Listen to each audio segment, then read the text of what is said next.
Welcome back to Save the Date. Holocaust educator Daryl Klott is here today to tell us about the upcoming production of And Then They Came for Me, Remembering the World of Anne Frank, and it's through the Appleseed Community Theater right there in La Crescent. This is your directorial debut, I should say. It is. Something you haven't done before, but you say it's going well, and give us an idea about what the storyline is. Very exciting.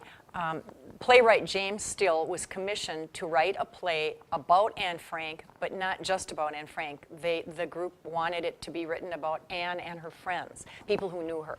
So the play focuses on two other teenagers, Anne and two other teenagers. Ed, who is 16 years old, and Ed and Anne have crushes on each other. She actually writes about him in her diary. She refers to him as Hello, which is his nickname. And the other one is Ava, who's 13 years old.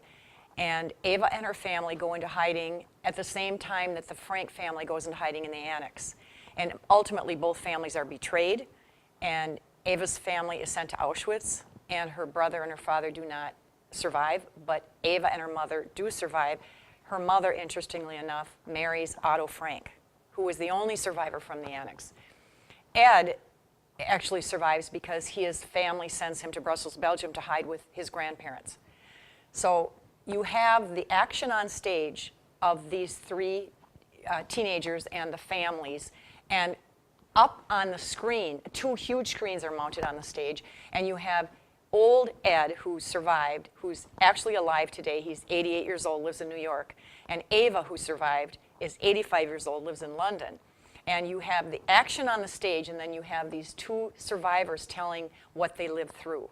And it is powerful and it is chilling.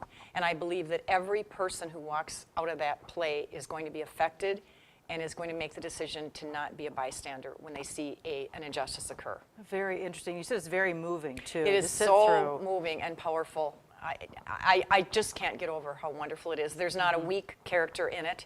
Okay. We have a wonderful cast of 9. And I just hope everybody comes to see it. Well, very good. Let's tell them about it, too, because it is coming up on January 24th and 25th, 7:30 p.m., and then on January 26th, it's at 2 p.m. It's right there at the La Crescent High School. And once again, you can go to appleseedtheater.org for more information, and tickets are $12. Daryl, Yes. thanks so much for joining us today, too. Thank you very much.